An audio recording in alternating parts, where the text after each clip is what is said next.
नमः शिवाय। श्री महालक्ष्मी नमः। नमो भगवते वासुदेवाय।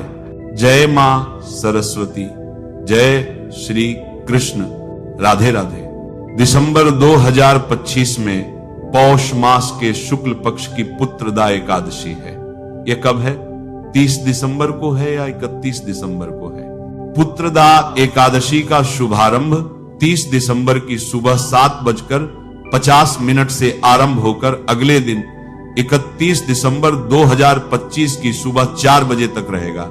इसलिए पुत्रदा एकादशी का व्रत 30 दिसंबर को नहीं रखा जाएगा, क्योंकि 30 दिसंबर को दशमी विद्यमान है। इसीलिए नारद पुराण में लिखा है, भविष्य पुराण में लिखा है, विष्णु पुराण में बिल्कुल साफ शब्दों में लिखा है कि जो लोग दशमी विद्यमान एकादशी का व्रत करते हैं वे नरकगामी होते हैं। उन्हें एकादशी व्रत का फल कभी भी प्राप्त नहीं हो सकता। यहां तक लिखा है कि यदि ब्रह्मदेव स्वयं आकर भी कह दें कि दशमी विद्यमान एकादशी का व्रत कर लो, तब भी उस बात को नहीं मानना चाहिए। दशमी विद्यमान एकादशी का त्याग किया जाता है और द्वादशी युक्त एकादशी को सर्वश्रेष्ठ कहा गया है। लेकिन यहां एकादशी तिथि के क्षय होने के कारण द्वादशी तिथि अर्थात 31 दिसंबर 2025 को ही पुत्रदा एकादशी का व्रत मान्य होगा। शास्त्रों के अनुसार 31 दिसंबर 2025 को पुत्रदा एकादशी का व्रत है। इस व्रत का पारण 1 जनवरी 2026 को सुबह 6:37 से लेकर 8:37 के मध्य करना शुभ रहेगा। पुत्रदा एकादशी व्रत का पारण इसी समय में अवश्य कर लें। इसके पारण का शुभ मुहूर्त क्या है? इस पुत्रदा एकादशी का व्रत किस विधि के अनुसार करना चाहिए ताकि दंपतियों के घर में पुत्र रत्न की प्राप्ति हो, अर्थात उनके घर में भगवान श्री कृष्ण जैसी संतान पैदा हो, उनके घर में पुत्र पैदा हो।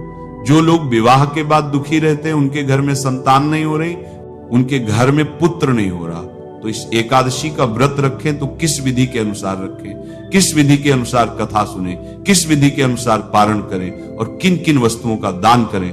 तुलसी जी की कितनी परिक्रमा करें, केले के वृक्ष की कितनी परिक्रमा करें, पीपल के वृक्ष की कितनी परिक्रमा करें, आंवले के वृक्ष को किस प्रकार दीप दान करें, और भगवान राधा कृष्ण जी के मंदिर में या लक्ष्मी नारायण भगवान जी के मंदिर में जाकर किन वस्तुओं का दान करें ताकि 1 साल के भीतर हमारे घर में पुत्र की प्राप्ति हो जाए। यानी कि आपकी गोद में नन्हा मुन्ना बाल कृष्ण भगवान का रूप आपका पुत्र खेलने लग जाए। पुत्रदा एकादशी का व्रत किस विधि के अनुसार करना चाहिए? सर्वप्रथम जो एकादशी व्रत का नियम है वह लगभग एक जैसा होता है, लेकिन इसमें विशेष क्या है? जो पुत्रदा एकादशी है, दशमी तिथि के दिन ब्रह्मचर्य का पालन पति पत्नी अवश्य करें। चावल बिल्कुल भी ना खाएं, सात्विक भोजन करें और दशमी तिथि के दिन भी एक समय ही भोजन करें और संध्या के समय अर्थात रात को गौ माता का दूध पिए और संभव हो सके तो जिस गौ माता के पीछे बछड़ा हो, जिस गौ माता ने बछड़े को जन्म दिया हो, उसका दूध आप दशमी तिथि की रात्रि को ग्रहण करें। और यदि आपको पुत्र की कामना है तो थोड़ा सा कष्ट आपको उठाना पड़ेगा। व्रत का अर्थ होता है शरीर को थोड़ा सा कष्ट देना, अर्थात तप करना, व्रत करना। यह कष्ट देकर ही संभव है। दशमी तिथि के बाद ब्रह्म मुहूर्त में सूर्योदय होने से पहले आप प्रातः 4:30 बजे उठ जाइए। पति पत्नी स्नान करें और स्नान करने के लिए सर्वप्रथम अपने जल में आंवला अवश्य डालें, थोड़ा सा गंगा जल अवश्य डालें और स्नान करने के बाद बिल्कुल पवित्र वस्त्र धारण करें। इस दिन भी आपने ब्रह्मचर्य से रहना है, कुछ गलत न सुनना है। इस आपकी बात देखने के लिए कुछ गलत गंदा न देखना है, गलत गंदा न बोलना है। गंदा स्पर्श किसी का आपस में पति पत्नी उस भावना से कदापि न करें और स्नान करने के बाद शुद्ध पवित्र वस्त्र धारण करें। और ध्यान रखें, पुरुष हमेशा श्वेत वस्त्र धारण करें और स्त्रियां पीले वस्त्र धारण करें। स्वच्छ वस्त्र धारण करने के बाद सर्वप्रथम भगवान सूर्य को आपने अर्घ्य देना है। तांबे के लोटे में थोड़ा सा गुड़ डालकर, लाल सिंदूर डालकर, लाल पुष्प डालकर आप सूर्य भगवान को इस मंत्र के साथ सर्वप्रथम अर्घ्य दें। घृणी सूर्याय नमः। सबसे पहली किरण सूर्य देव की आपके मस्तक को छुए। और याद रखें, जब आप सूर्य भगवान को अर्घ्य दे रहे हो तो तुलसी जी में न दें, और ऐसी जगह अर्घ्य दें कि वह अर्घ्य का गिरने वाला जल आपके चरणों में न गिरे। कोई पात्र रख लें, बाल्टी रख लें, और फिर उस अर्घ्य वाले जल को अपने नेत्रों से लगाएं। 7 बार खड़े खड़े घड़ी की दिशा में सूर्य भगवान की परिक्रमा करें। उसके बाद अपने पूजा कक्ष में जाएं। हाथ में पवित्र गंगाजल धारण करें।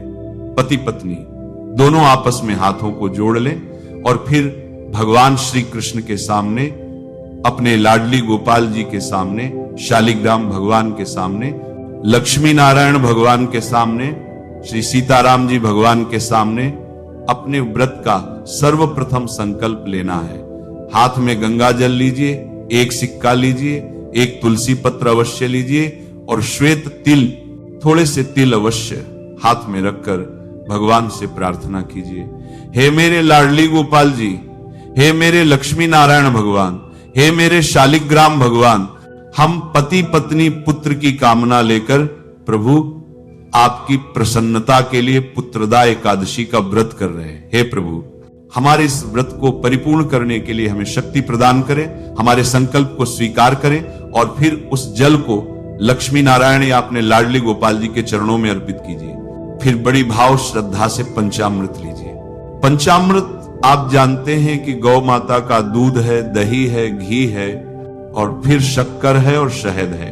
इन 5 चीजों को मिला लीजिए, तुलसी पत्र डाल लीजिए, फिर उस पंचामृत से तिनमो भगवते वासुदेवाय मंत्र बोलकर लाडली गोपाल जी का अभिषेक शंख के साथ करवाएं। अगर घर में शंख नहीं है तो तिनमो भगवते वासुदेवाय मंत्र बोलकर ऐसे ही अर्पित करें। उसके बाद स्नान कराने के बाद शुद्ध जल से स्नान कराएं। फिर अपने लाडली गोपाल जी को केसर का इत्र अवश्य लगाएं और इत्र लगाने के बाद लाडली गोपाल जी को पीले वस्त्र धारण कराएं।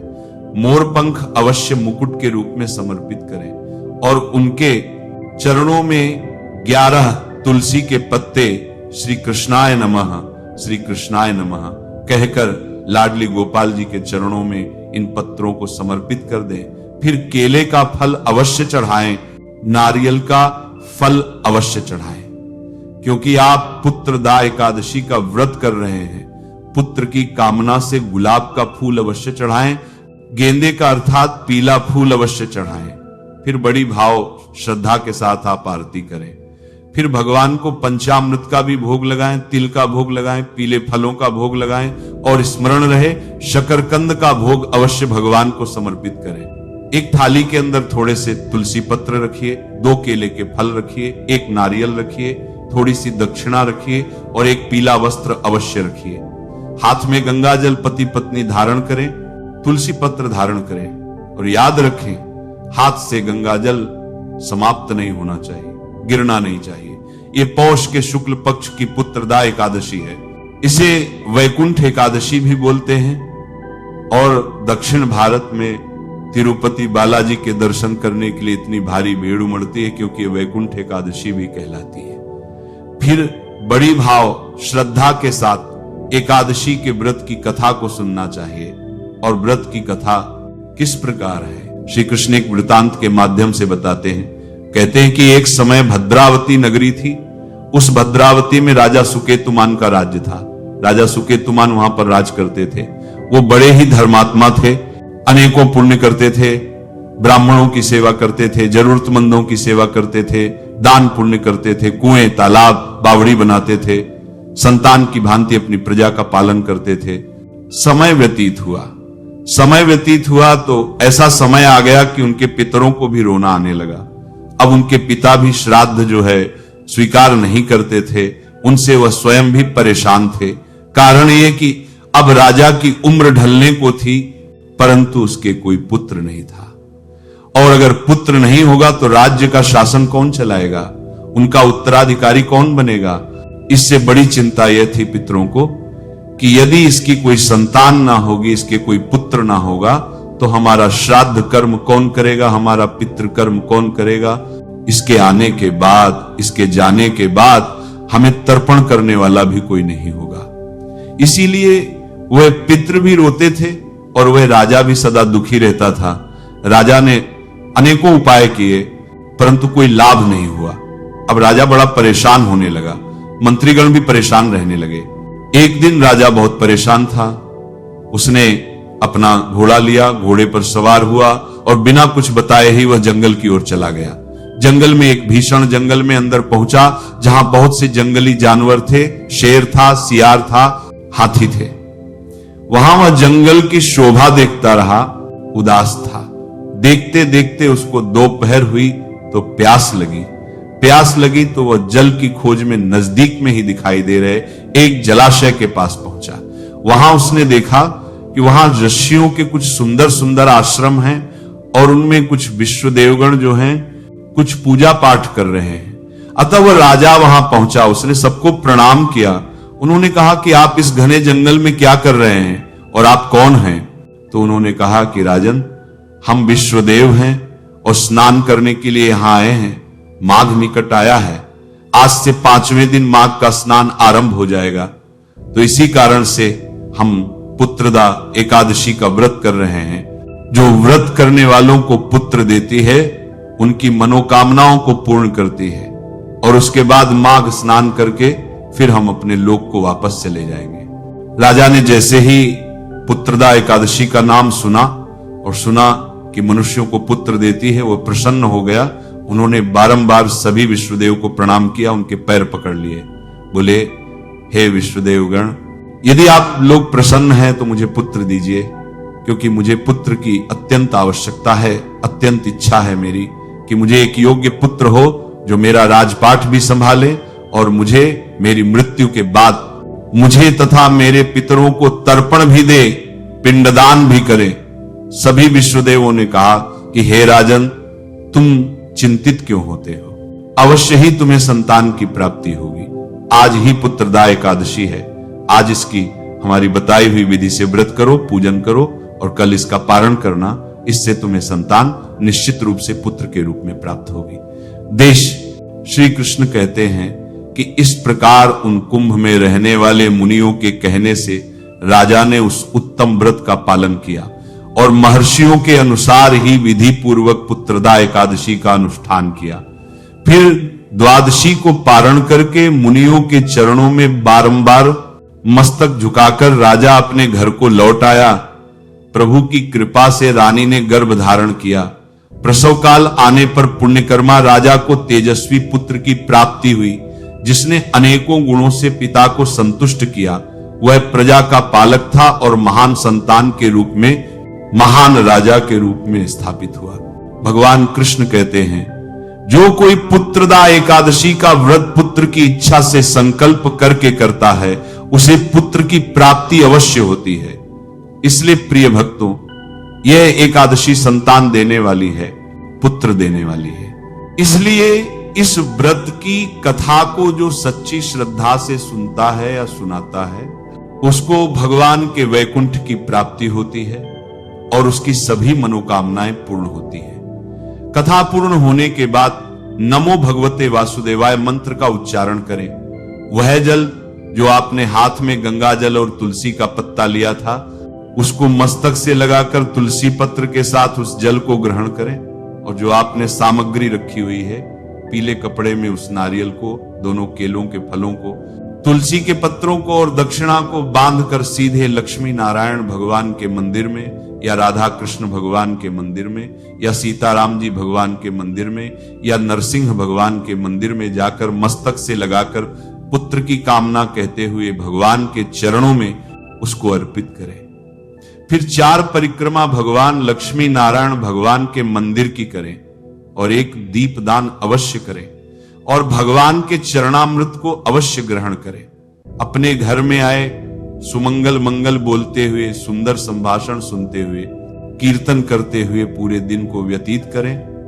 रात्रि में हो सके तो जागरण अवश्य करें और द्वादशी के दिन शुभ मुहूर्त में पारण करें। नमः शिवाय, श्री महालक्ष्मी नमः, नमो भगवते वासुदेवाय, जय मां सरस्वती, जय श्री कृष्ण राधे राधे।